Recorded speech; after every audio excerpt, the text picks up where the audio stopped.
Torah, it's very late. Torah, page Zion, second column, middle of the page. Okay, so now the Rebbe is explaining the way Yosef Kolam is Mamala Kolam, there's nothing compared to the essence of Hashem, and that's why it says, so he said, what do you mean, La'elam Void? It doesn't mean forever because we don't live forever. It means we bring down this level of Elokus, La'elam, into world, Avarcha Shimcha, we bring down the name of Hashem, the revelation of Hashem, into the world. Vo'ed means a level of Elokus which is higher than the world. He says now,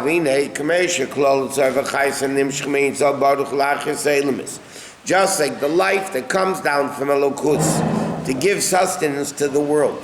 There's two levels, like we learned, Seva v'Mamala, Kargam can be in Amshachas Gila Elokus Yizbarich. The same thing in the revelation of godliness. Shanu Mamshich Amayidei Torah Mitzvahs. That we do through Torah Mitzvahs, Yezgam Kim Bebiz Bechinas Elu. There is in Torah Mitzvahs also Seviv and Mamala. Kaidei HaMitzvahs Nimsha Bechinas Levushim. Through the level of Mitzvahs comes garment, which is Makiv, the encompassing level. Vaidei Torah Nimsha Bechinas Mazi, which is Pnimi. Seviv Kolalma means it's superficial, it's not permeating, it's encompassing, meaning encompassing only affects it indirectly, not directly. And Makiv is bringing it down in an internal level. So he says that's the difference between Torah and mitzvahs. Torah is intellect, bringing it down internally. And mitzvahs are what's called garments. They bring it down indirectly. That's the difference between Seviv and Mamal is the same thing. The 248 positive mitzvahs are called Evodim, the Malka, the limbs of the king, and they're also called Mitzvahs HaMelech. There's two opposite things. They're called Mitzvahs HaMelech, the mitzvahs of the king, and they're also called Ramach Evam, the 248 limbs. What's the concept of a limb? Why are mitzvahs called limbs? Upirish Evam the Malk Hainu Kamei Sho'ever Levush. Just like, what is a limb? A limb is a vessel for the power of the soul to reveal itself in.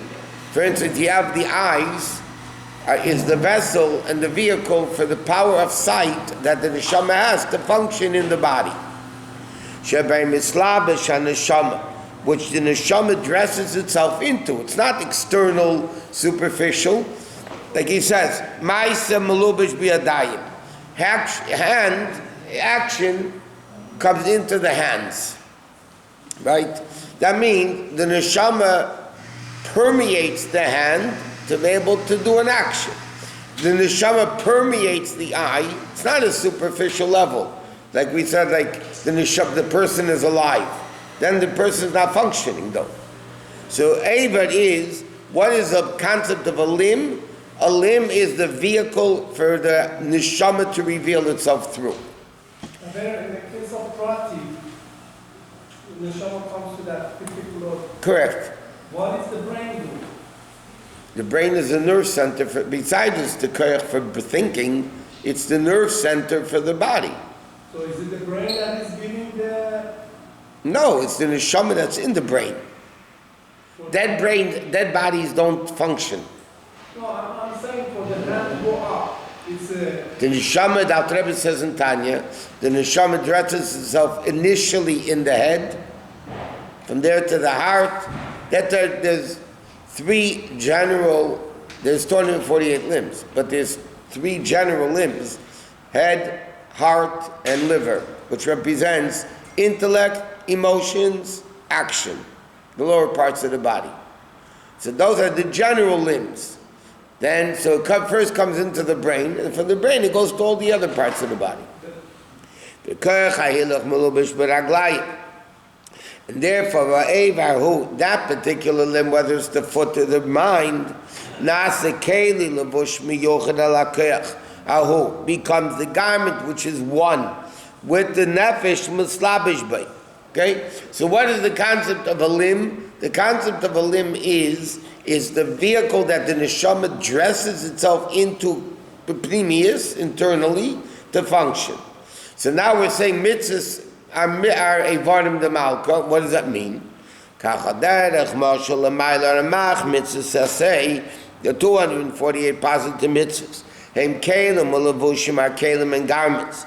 To the audience of Baruch Hanim Shabbahem al Yodam.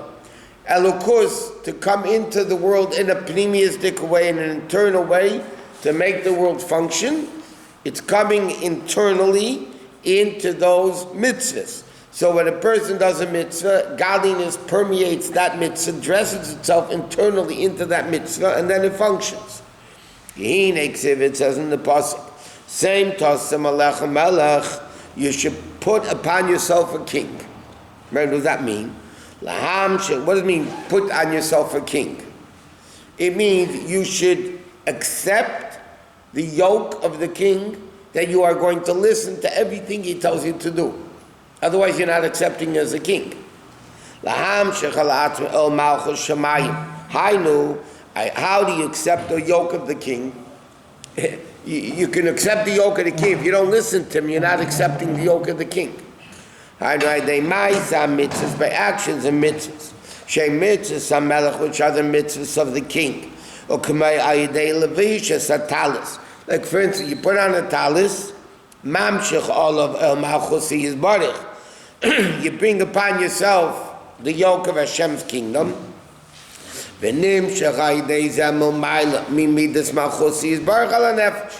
what happened?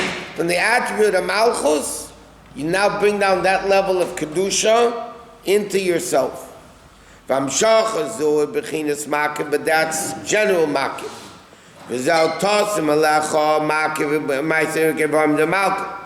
And then it comes,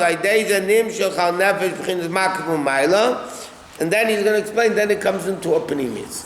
So mitzvahs, unlike learning Torah, which is mamish internally, you have to understand it, mitzvahs bring down the makif level of Hashem to come into the mitzvah to function. It's not done yet. But then, yeah. Then it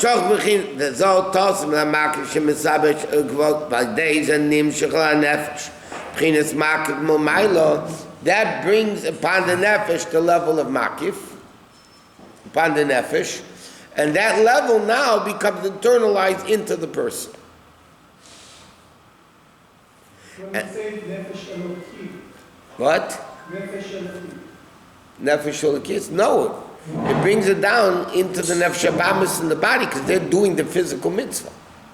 Yeah, okay, but when we say nefesh eloki, what does it mean? Is klali or prati?